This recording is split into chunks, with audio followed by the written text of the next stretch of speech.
Sebastian and I both grew up in Minnesota, and as a kid, Will was my childhood hero and a local legend. I grew up reading National Geographic magazines, and I remember tearing out pictures from them and putting them on my wall of pictures of Will's expeditions.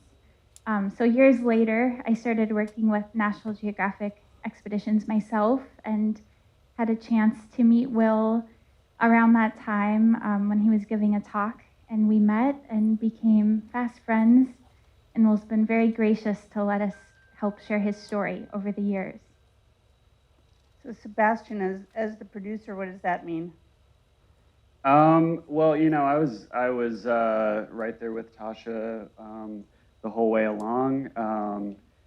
Shepherding this project forward and doing everything that I could to, help her achieve her vision. And Tasha and I, largely worked as a two-person team throughout the making of this film. And we both went up to the Arctic to film with Will and the Antarctic as well.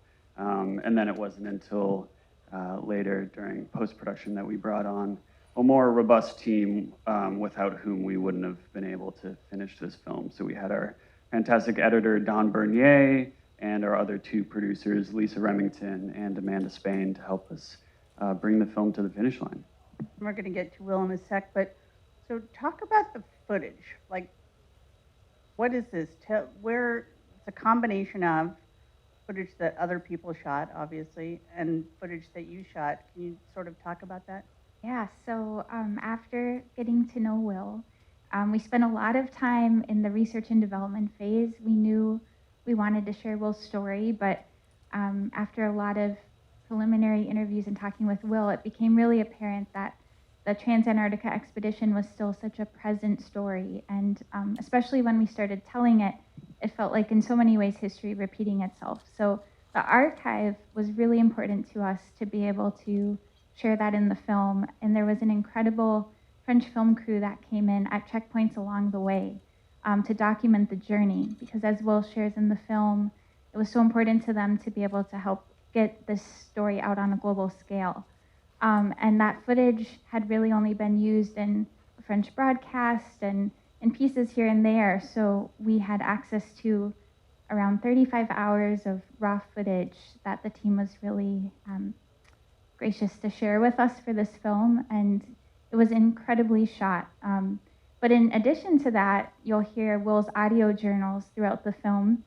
And each night, Will would record these audio tapes with his thoughts of the day.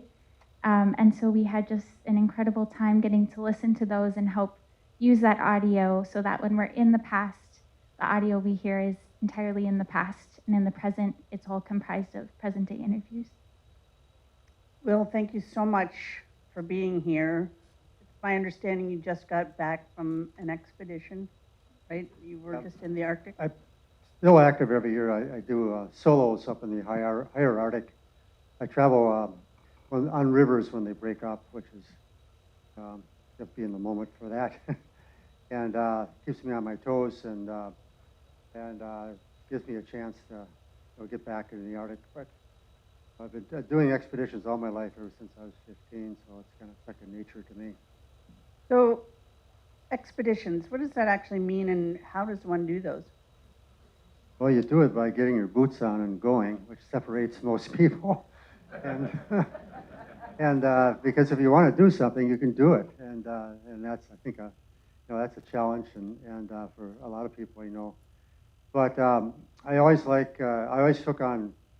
I like big challenges. I put a lot of study into choosing a route that's extremely difficult and almost impossible. And then I figure out how to do it, and sometimes even then it seems seemingly impossible till I get into that moment. But I just relate to challenges like that, the human spirit.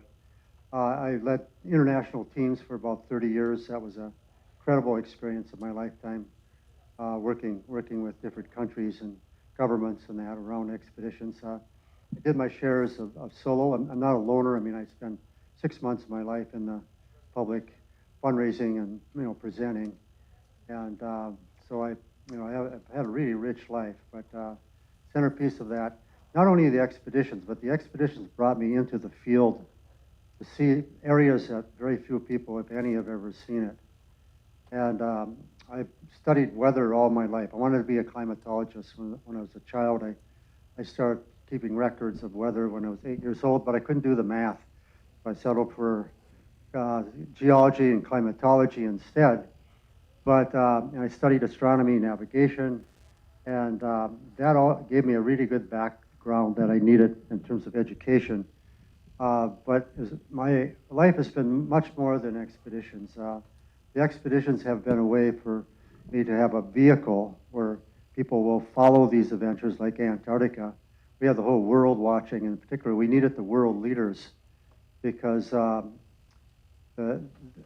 just briefly, the Antarctic Treaty is protected by a treaty that was signed in 1960 in Antarctica, preserved Antarctica for science-only international cooperation, no nuclear, no military. In 1960, they didn't have a clause for minerals, and they voted that in 1990 they had opened the treaty up again. And that's when they opened it up to behind closed doors. They were going to open it up for mineral exploration. And that's what Antarctica was about. And through the expedition then, that gave us a platform to bring world attention to this important continent and why we must save this continent for the future. And in order to change that, we had to have all 28 nations reverse that vote. They all had a vote that we want to preserve it, which in the end we did. And the treaty will be up for review maybe in about another 20 years, but guess what? In order to change the treaty, they need 100% vote, which I doubt if they would ever do it. But you know, it's not just preserving Antarctica for minerals anymore. Antarctica is going to decide the future of the human race and life on the planet, particularly the human race, because of the melting of the ice there. And I've become an eyewitness of this. And through my stories, I was able to bring this eyewitness story, especially 20 years ago when the Larsen Ice Shelf broke up in 2002. I basically quit what I was doing at my home, building the Seeger Center to help start the climate movement. And the way I got traction on that was through this eyewitness account of bringing people into the adventure and so forth. Natasha and Sebastian on the film, they've done such an incredible job, you know, bringing everything to life. And that's the reason why we're here tonight. Well, thank you so much. I mean, so, you know, Woods Hole is a place where a lot of people study climate, go to Antarctica, go to the Arctic. You're not a scientist per se, but you must engage a lot with the science community. Is the work that you did on the Antarctic expedition sort of relevant still today in terms of what the scientists are working on? Yeah, science is very relevant. I mean, it always was. We needed science in 1990. We needed the relevancy of science so we could pass the policy. We needed proof, you know, scientific proof. And now more than ever, Woods Hole and other institutions, this is a very important institution globally. The research here, of course, the oceans are all changing, the acidity and everything like this. And we really need study to understand what's happening, but also understand what do we do? Is there a solution? How do we adapt? And that's all scientific. And lots of opportunities in science and technologies right now. Because the jobs, the future jobs for our younger people are all going to be, lots of them will be in the direction of finding solutions. There isn't a total solution. We just have to adapt part of that. But the new clean energy economy and everything that relates to that is, you know, is technology and that type of a study. Can I open it up for questions? Yes, right there, and I'll repeat the question in case people don't hear. Yeah, I'm just curious about you were solo in the Arctic, and how did you get all the film footage that you did that looked like drone shots and everything?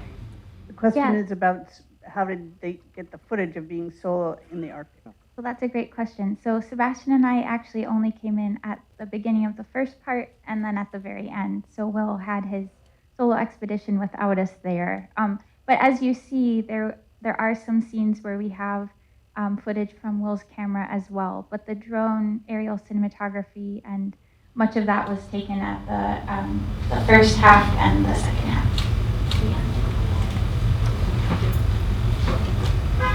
Say something about the footage in the Antarctic expedition of that ice bridge. How was that filmed? The question is the footage Oh, the ice in the bridge. Antarctica Oh, the ice bridge, about yeah. the ice bridge. Actually, that was almost a no-brainer because we were in crevasse fields. The problem was you couldn't see the crevasses. But in this occasion, the whole section of this crevasse had collapsed. And we were able to get around to the side to film it as we were crossing the bridge. And it was an unusual photograph, actually, because you often don't see how deep these crevasses are. You know, they're about 100, they go down maybe about 120, 150 feet, and they close off because of pressure. But it was actually a very simple shot to get. And, you know, it looked dangerous, it was, but it was dangerous all the time because we never knew. Dropping that dog in the crevasse was really tricky, Buffy. And I was actually, I was the last sled of 4 sleds, and we've crossed the same trail. And Buffy, the dog, was in the back of the sled, so he was the last of 40 dogs, and he went in. And then I had to hold on to him and hold on to the sled, and I couldn't. The teams, we kept eye on each other, but then everybody came, but it took a long time to pull him out. And he was dangling. The problem was he was dangling, and every time he gets nervous, he would start falling out of his harness. So you can see me, I'm sweet-talking, I'm done being really strict to him. You know, it's just, the dogs are used that way. You train them in such a way because they have absolute total trust in ourselves, and we have trust in them. So when they're in a situation upside down in a crevasse in a total, you know, strange canine position, they listen to our voice, calm them down, they'll freak out. Same thing going over thin ice. Ice is cracking all over. If they stop the dogs on the Arctic ice, the dogs and sleds, everything will go in. But by talking to them, they keep running like that. So that one scene was, you know, like I said, it was a good day too. It was clear. A lot of times it's cloudy and white out, and you know, it's just really dangerous on the crevasses. It's one of the most out of control things I've ever been. I mean, just climbing and being on a crevasse field is one thing, but having, you know, 3 1,000-pound sleds and a line of dogs and people crossing these fields. And I have to say, Jeff Summers from British Antarctic Survey, he was really a key person on the expedition. He had spent 3 years in Antarctica. He was in charge of the British Antarctic dogs, and a lot of these areas he was familiar with. So there's a lot of knowledge behind that type of travel. Who put the caches out for you? Oh, the caches, that was Adventure Network. Actually, Jeff went down on a Russian ship to the Chilean base on the tip of Antarctica, and we had a Twin Otter, Twin Otter double-engine plane on skis, and we laid out the caches, but it was still in real fickle weather. That's where we lost 3 of them. We didn't have GPSs then. You know, that was we had a locator on those if there was such a thing. It would have been a lot easier. But 2 of them we felt they were put down in areas of deposition. In other words, deposition, it means incredible amount of snow, 15, 20, 50 feet of snow will fall. So 2 of those we figured we lost because of areas of deposition. One of them we lost. We felt the pilot may not have given us the right location or whatever. But either way, when we lost the 3 caches, we had to make a decision right on the point because we had just very little food left. Do we wait here and look, and then all of us perish, or do we continue? And that was really the crux of the expedition, those 60 days of storms, where we traveled in some of the worst. I had no idea that conditions like that existed, but in order to survive, we had to travel in them. There were times when it was utterly impossible. You know, it's 50 below, you know, 70-mile-an-hour winds. Those you could not really travel in. But for the most part, we traveled in them, and it was just an incredible thing. There was a real power behind this expedition. I thought the important part of this story is not told in the film. My favorite part of the film is at the end when John Louis and I are embracing.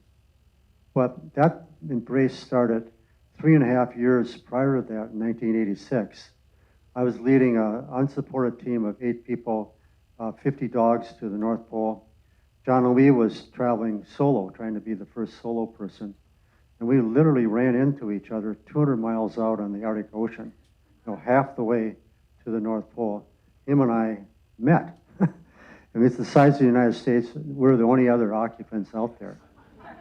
So, and I invite, John Lee invited me into his tent the next night, and I went in there, and of course, I brought my map of Antarctica, and we talked for a while about, the expeditions that we were doing, and both of our expeditions were personal bests, and we actually talked that we were both thinking of getting out of expeditions because the personal best was great, but it just was not important that much to that much of an effort. But I showed him the map of Antarctica with a long line across it, a route that I don't think anyone had even considered ever to do, and that's the route I wanted to do. But in order to do it, I had to be successful.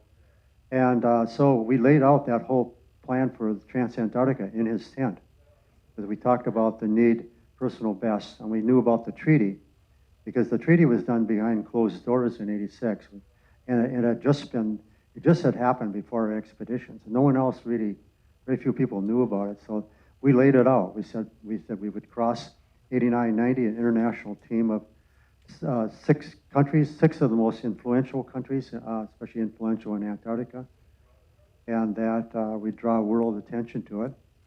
We shook hands on it, and then we both managed to do, both our expeditions were considered impossible to do.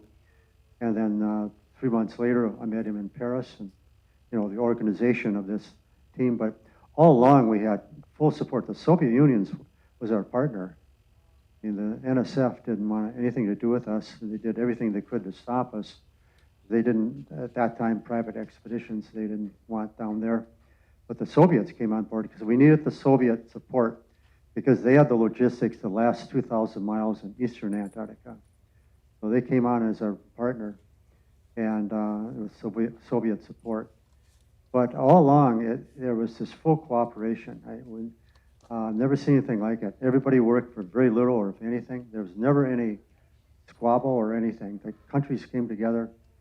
So we all felt that it was we were a piece of history because of this energy behind us. And that's how we really felt that. I felt that we would survive. It didn't look very good for a while. I just felt that what we were doing was good. I had faith in the children. We had pre-internet, we had over 16 million kids following us.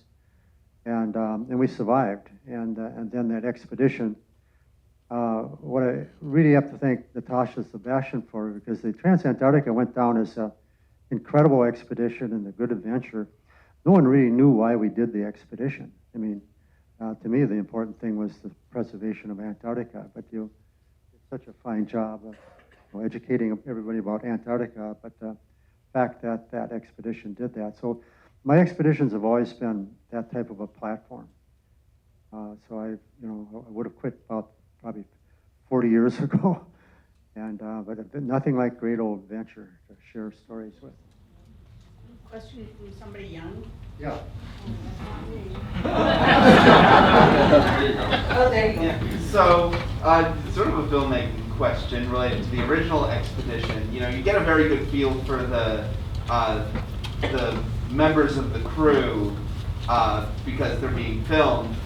What can you tell us about the people who were actually doing the filming? What were the people who were filming on that original? Yeah, these are most incredible guys. These are French climbers and sailors, some of the best in the expeditions, and filmmaking. I mean, they've been in film all their life. They shoot with Super 16, and believe it or not, reel to reel with a boom mic. That's why the sound on that is so impeccable. And they went through daily the same things that we did, but at the end of the day, they had to take apart all their gear, get all the frost out of it. They didn't get to sleep till 1 or 2. We were up at 5:30, that was it. At 5:30 we're up, and we're out the tent by 7. And so they traveled with us. They came in, I think, 4 or 5 times, meaning they had to travel from France all the way through the logistics to get to us and then come back. But they were really great friends and comrades, and always in good humor, always really added to the expedition. We always look forward to seeing them when they came in. And so they're very unique individuals. The film went out in Europe afterwards, as Tasha, I think, mentioned. It was quite popular at that time, but it never really made it to the U.S. market till this. And I think I've seen a lot of expedition film in my life, but I think what they did, that 36 hours of it, that's all good. It's really quite remarkable because you're there, and it's not made up. They're not building off a storyline, posing anything. They're just doing the real stuff. And but then when you have a film crew on an expedition as team members and leaders, it's a pain in the ass because you gotta go slow. You freeze your feet. I froze my toe, and then you have to keep the morale up on the team. The team was everyone. Jeffrey had a trouble with the. He didn't have tolerance for film, and he thought that they were filmed the bad stuff to make us look good, bad, or something or other. He had his own impression of film, but that was hard, as you can see in leadership. It was hard to handle that. But again, tolerance, and Jeff is a very close. A lot of friends think that. A lot of people think Jeff and I didn't get along. We were very close friends. But Jeff was, British. He had his own way. I think he was a little bit too principled. Jeff was a guy that also, he had some quirks, but he was a person that was always learning. And he had such a good spirit and a good heart to him. So, but at times, I felt that his principle was stronger than friendship. So it's principle over friendship, which is a kind of a toxic thing on an expedition, because then you can have someone blow up and turn on you. But Jeffrey was a guy that, and I was really concerned about Jeff on this film, because at first I thought it made him look bad. I was really concerned about that. That was the only qualms I had about the film. And I showed it to Jeff, and he liked it. So that shows what kind of a guy he is. I mean, he grew. He always grew through it. So, and that said a lot, because I said, can we get rid of that? I don't like, Jeffrey doesn't look very good on that scene. But it was true. It was a really true scene. We'd cry out, after that scene, I was crying. It was really hard, and he was too. And, we were so tight. We truly loved each other. I mean, we trained together in Greenland. We did the long traverse south, unsupported. It had never been done, 1,600 miles. That was to see if we could get across the area of inaccessibility and support it. We lived together for 2 years. We were in Ely, wintertime. So we had a lot of training. We traveled together in our own countries before that. So we, just like our film here, we were, like Natasha says, we're closer than family. We're just a really tight, and this film to me is like two great, what do we call ourselves? 3 Musketeers. Yeah, 3 Musketeers. So. There's a question over there that I threw up earlier. Yeah, I was just wondering about the decision making during the expedition. Can you hear me? Decision making. Decision making. Oh, decision making. Yeah, good question. During- It was. I'm a democratic leader. You get 5 other team members that are there for reasons, because they know certain things that you don't know, and they have their own expertise. So we had that type of a base. There's actually 3. Victor, John Louis, and I actually had the 3 of us. Jeffrey and I never questioned. Jeff and I were very strong about the route, and Jeff I could always go for. I could always depend on Jeff.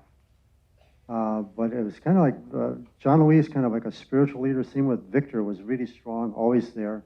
He's the most generous person I've ever met in my life. He'd give you his last crumb, and so it was kind of a 3-4-way decision.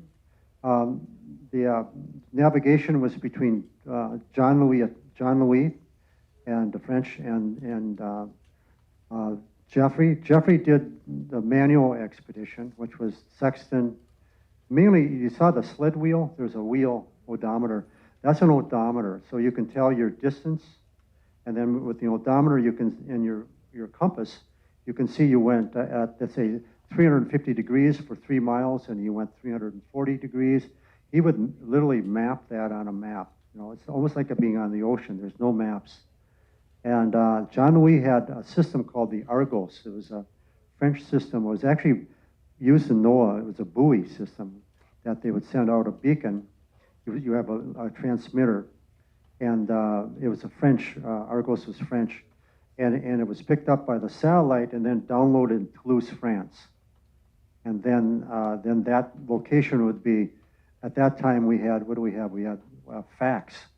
That was the big thing. We faxed it to St. Paul, and then we got it down to South America. So if we could get into a radio communication with their base on Chile, they would give us, the first thing they'd do is give us a position at a certain date. But the problem with the Argos satellite could be overhead, which would be accurate, or it could be on the horizon, and it wouldn't be. And you didn't know the error there. So the real arguments we had were between John Louis and Jeff over location. To me, it was a good argument. I didn't stay out of it, but they really went at it, which was good. To me, it was fine because so we got across that way. We traveled mainly by compass, and anytime it was clear, we traveled by shadow, by the sun. And we were on the main plateau. We were there almost 4 months, so it was clear all the time. So we just basically went by our watch and a compass. And Victor was actually, we went from the South Pole to Vostok, coldest place on the earth, about 800 miles from the South Pole. He did that by shadow, and we hit it right on the nose. Yeah, and he had friends there, and that's why he said he was the head of the Vostok station in the 70s. So. I'm sorry, back there and then over there. What kind of relationship and contact are you able to maintain with the crew that was on the trip now? Yeah, we're very close. We had a 30th reunion right before COVID in Japan, and we were there for about 3 weeks, and Tasha Sebastian was with us. We were actually we're going to China right after that, but then the COVID hit. So we communicate back and forth, and we had 6 birthdays, one each month on the trip. So their birthdays were the only time, because of the weather, we were really isolated. You know, we had 2 people in a tent, and just going from one tent to another, you get your storm clothes off, and if you had to get dressed again, you get all wet. So that was something you didn't really do unless you had to do the radio call. But we always made a point to celebrate each one of our birthdays. So. And we still keep up that commitment each birthday. Whenever we have a birthday, we're communicating. But yeah, we're very close. And whenever we're together, we're always just kind of together as a bunch. I've been on expeditions when you're together again after 5-10 years. You know, you're close, but you're not like brothers or sisters like we are in Antarctica. Yeah, hi Judy. Who initiated the expedition and chose the team members? And then I'm also curious how it was funded. Who initiated the expedition? How did it get started? Yeah, the initiation of the expedition was John Louis and I. And then John Louis was the diplomat. He got China and Soviet Union on board. And then I was in charge of the expedition itself, the fundraising on that end. We raised a total of $8 million. Which I've never done that before. I lived on $2,000 a year for 12 years prior to that, when I lived in the wilderness. And then, and then we were meeting with world leaders, this whole thing. But the fundraising was tough. But we got major sponsors on board. And then we trained the expedition out of Ely, which is a camp where I live. And then the leadership was kind of unspoken. I never had to say I'm the leader. However, there were 2 points, because you have to have a leader when it comes down to it. But there was 2 points when we were lost our cash, and the other people didn't realize really what the reality was. I couldn't get them to drop the weight, and the idea of feeding your bread to the dogs was not appealing. But the fact was, is if we didn't do that, we were all going to die. So you know, there was 2 times there where, you know, I pulled rank and, you know, took them all on. And it worked out good, but it's really tough. I mean, leadership is really lonely at times. I've been on other expeditions like that, major expeditions, where there's always a time when you really have to pull rank like that because you just have to do it. Those are really hard times. And as a leader too, you always are going over logistics, and you're constantly figuring and recalculating food and supplies. Everything is food and supplies and weight and distances. It's about how far can a dog go. If you burn your dogs out, you can't get them back again. The expedition's over, or you might all die. So there's that type of a knowledge, of lots of knowledge like that very few people have. I always had Jeff on my side, so he would, you know, we would always be partners in that, and always figuring out the ounces and pounds and everything like that. But for the most part, you know, it ran like a pretty fine clock. We got along well. Victor was really an incredible spirit. I never saw a man like that. He's the closest person I've ever in my life. He took a snow shower, and I noticed that people laugh. He took a snow shower every day, usually at, you know, he'd take it at 5:45 when we get up. Then he would, and the only time he snow showered with his, you know, underwear on was in that film. So he's always without anything. So then he snow showers, and then he goes around and gives the weather report. And then he crawls in. But Yeah. So we have time for like 3 more questions, but I also want to remind you there's a panel discussion tomorrow. Yes, right there. Do you feed the dogs now? But do we feed the dogs? Tom Flynn? both feed the dogs, yeah. We had a long time sponsorship with Science Diet, and we developed a special food for them called Endurance. And our rations were, for our people and dogs, we had a ration of 1 kilo, a little over 2 pounds a day. And then for the people, you would have to get at least 6,000 calories as minimum. And it's very similar to the dogs. Their kilo was about 7,000 calories, high fat, really thought out, because we had the scientists at Science Diet. We worked on that formula for a long time, and that was one of our successes. If your diet, if you're off for the people or the dogs, you know, when you're out there for 220 days, you know, things will start falling apart on day 160.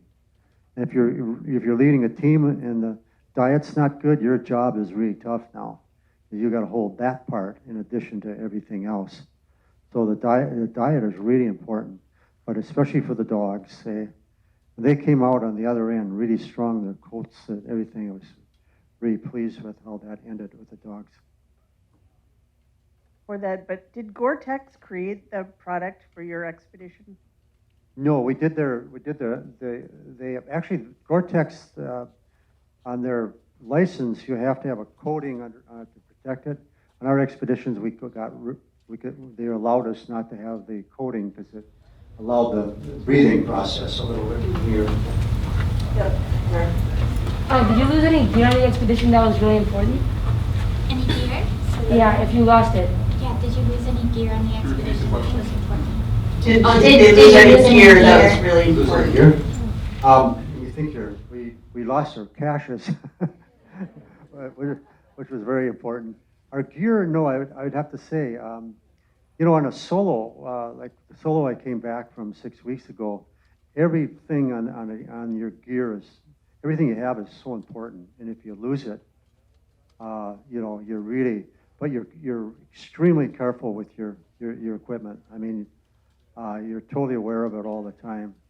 But if your tent blows apart, like we slept in bivy bags, which is it's a Gore-Tex bag, thick bag, your sleeping bag goes in. So if you lose your tent, if you lost your tent in a storm, if it just blew apart, you know, you wouldn't survive. But we had backups like that. We didn't lose a tent, fortunately. But yeah, you're very, very careful with your gear. We did have a spare tent, smaller tent. That's important. But we had one pair of underwear and a pair of socks spare. That's all we could allow ourselves on the trip. Anybody over here? Yes, right there. I had the good fortune of being married to someone who went twice to Antarctica from the oceanographic. It was very different though from your expedition because it was research. They had a Jamesway where they had their food, so they were able to go there. But the Navy pilots came in constantly, in and out. But the thing that was very important was every single bodily function had to be with the Navy pilots. And I remember my husband giving that lecture to my then second grade grandson about all the bodily functions leaving, and of course the class all went, woo. Is that still the case, is my question. Pack it in, pack it out. In Antarctica, yeah, in Antarctica it is. The treaty, pack it in, pack it out. Anybody else? Well, thank you so much. Thank you, everyone. Amazing.